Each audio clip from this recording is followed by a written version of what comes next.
Hey guys, All in Crypto here, and welcome back, ladies and gentlemen, for another YouTube video. Today, we're going to be delving into the depths of Cardano ADA. It's been a little while since we've given an update, but by all standards, Cardano is absolutely killing it. It's been very strong from a price point of view, and actually we expect, having bought really at the start of the year, this to continue. So this video is really going to be a medley of things. I really want to start off by, and we cover this in great detail, we did a whole separate video on it, by addressing what Gensler said about Ethereum, because this, of course, has impacts not just for Cardano, but the whole proof of stake industry. Now, he made comments about Ethereum potentially not being a security before it was proof of stake. Has that changed? Well, one thing that we get from this is he doesn't really know what the hell he's doing. And then we're going to move on to some things taking place within Cardano. Messari released a state of Cardano for Q1 2023. And you'll find that there's some really interesting things in here. TVL increased by 172% and many more. I think it's definitely worth sort of exploring this and taking a little look at it. I will leave a link to all of the resources that I've brought up here in the description. Apologies for not doing that more often, guys, so that you guys can go and sort of check this stuff out yourself. And then we'll look at a number of other announcements like Aiken, which is a very, very interesting. Now, those of you that watch me regularly and watch my Cardano content regularly will know that we had Niels Imperta Lang, who is working on Epsom. And I've always said I think Haskell is a barrier for developers, which it is. No one can dispute me on that, by the way, guys. However, with these plugins, you can essentially bring Haskell to more to non-Haskell developers. And it's very, very interesting, and it kind of makes and simplifies things. We'll also look at EVM, DC's Cardano, DcSpark's C1 saw a significant increase in usage and derived quite a few fees. And then also we have a report from the Cardano Foundation, and then we'll do a little bit of TA. So I don't want to waste any more time, guys. Let's start the video off by taking a look at Gensler's response to being asked if Ethereum was a security. This has huge ramifications for Cardano. Whether you like Ethereum or not is irrelevant. Thank you, Chair Gensler. I'll now recognize myself for 5 minutes. Ether is one of the most popular digital assets and powers the Ethereum blockchain. Back in 2018, then SEC Corporation Finance Director Bill Hinman stated that he believed Ether was not a security. Last month, CFTC Chair Benham expressed his view that Ether is a commodity. The State Attorney General of New York asserted in a court filing last month that Ether is a security. Clearly, an asset cannot be both a commodity and a security. Do you agree? Actually, all securities are commodity. Trigger warning, guys. Everything that comes out of this guy's mouth is annoying. Under the Commodity and Exchange Act, it's that we are excluded commodities. But I would agree that a security cannot be also an excluded commodity and an included commodity. I'm sorry, Chair, just to talk about the Commodity Exchange Act more precisely. Okay, so do you recognize, how would you categorize Ether then?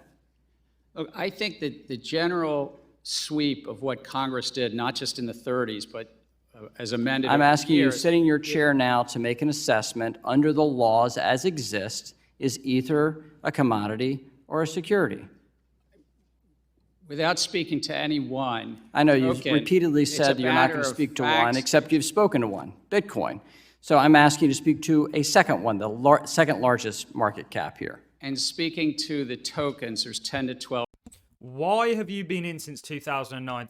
I'm getting triggered myself here, guys. Why have you been in since 2019? It's now 2023, and you haven't even worked out whether Ethereum is a security or a commodity. You've had 4 years nearly to try and figure that out. You almost have to think in sort of conspiracy theory that maybe he's, you know, stalling for someone or some reason or something, or there's something more here than meets the story of his just negligence on this situation. Anyway, I'll play the rest of the video, and then we'll get into some of the other great content that we've got for you. 12,000. If there's a group of entrepreneurs in the I'm asking middle, about one. The public is anticipating a profit based on the. I'm asking a specific question, Chair Gensler.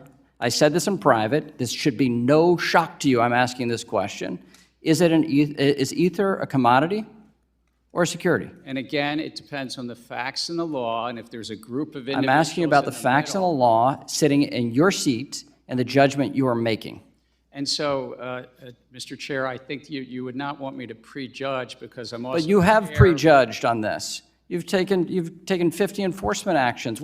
We just saw Bittrex label Algorand, Amisogo. There's a list of them as securities in the lawsuit from the SEC. We're finding out as we go, as you file suit, as people get Wells notices on what is a security in your view, in your agency's view. I'm asking you a very simple question about the second largest digital asset. What is your view?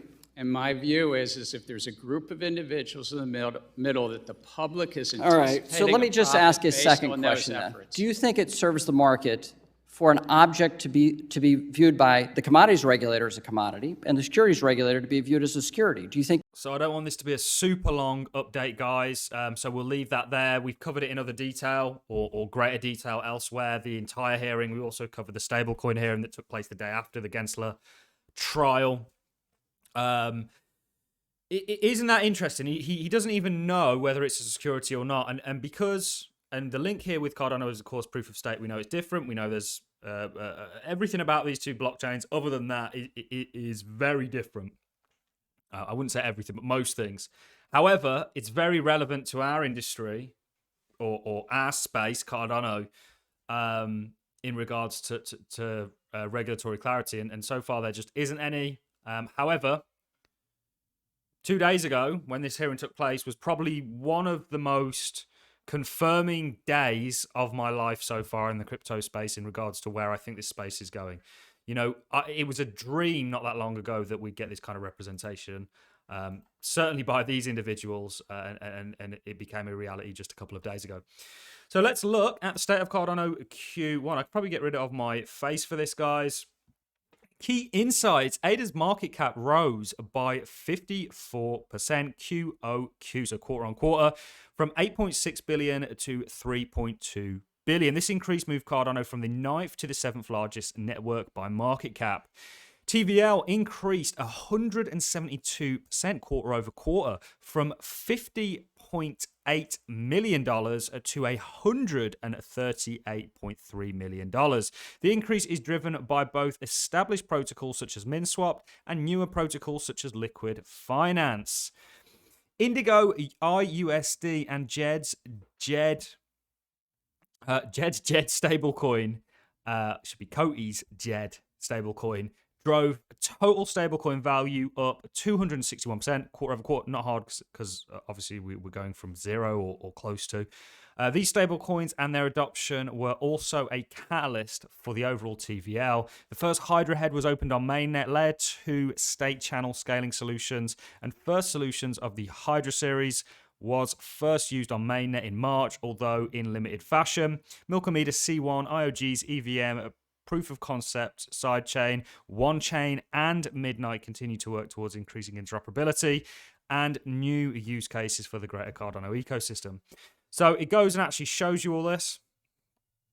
And I'll leave a link to this in the description, guys. I'm sure some of you may be very interested. You know, this is key metrics, and this is, of course, the first quarter.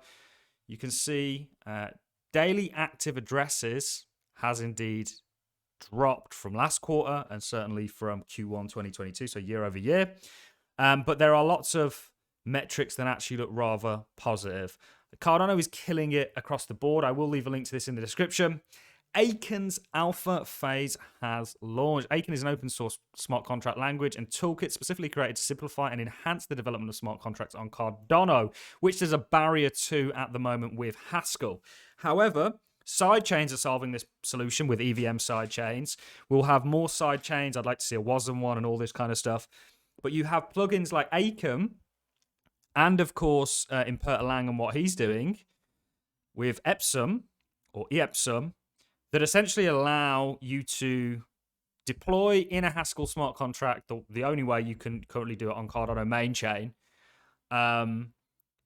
but use a different language to actually code that. So it kind of translates it, if you will. And this is going to unlock a floodgate of developers, in my opinion. This is from DcSpark. I think it was Cardano Paul that shared this. Shout out to Paul. Did you know Cardano users pay over $7,000 in transaction fees per day? Our latest tool could bring this way down, letting you keep more of your ADA.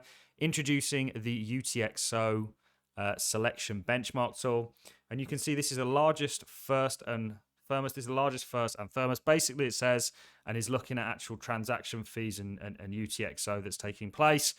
Very, very positive. We also had an annual report from the Cardano Foundation, which, of course, being from the Cardano Foundation, was very much in its favor. I'll leave a link to that in the description.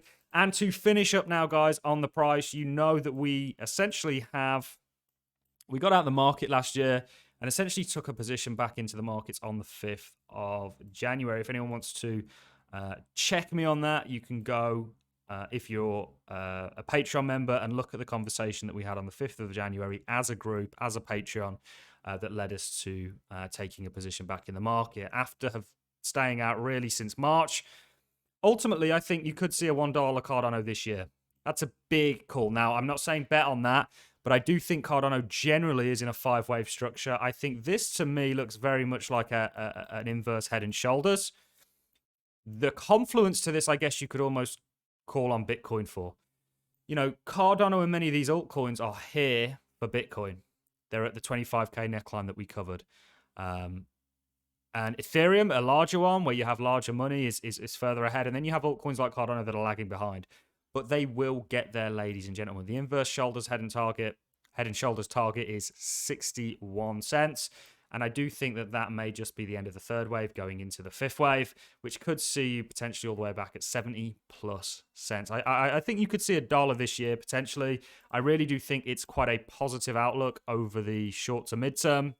And of course, long-term for Cardano. I do think there's going to be obstacles in the way, like a demand-destructive event, what the yield curve is predicting.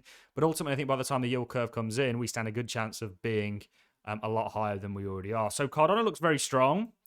This is key resistance that it's now really pushing up against. You can see it's tried to go above there. It's deviated from it. The question is now, what does it do? Does it look for lows?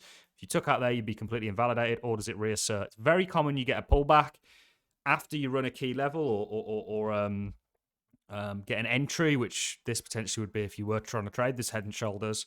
But ultimately, I do think that Cardano is going to do well. I think there's just so much going on. We've covered lots already. We've not really even delved into and brought up just how big I think the layer 2 space is on Cardano. I think it is the answer for scalability, interoperability, programmability. I think it's just an absolute game changer. And one thing that I didn't realize until I interviewed Sebastian from DcSpark, that's coming tomorrow, by the way, guys, is actually it's always been a sidechain model, Cardano. You know, this is how they've always, and this is why papers like Hydra, which is a layer 2, and Mithril were all done in the way that they were done, because they're components to add on to and sort of supercharge the underlying layer 1 Cardano.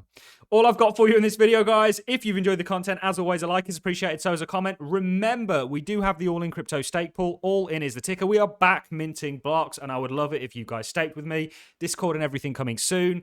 That's all I've got for you. Hopefully, you've all had a fantastic Thursday, and I'll see you in the next one. Thanks for watching, guys.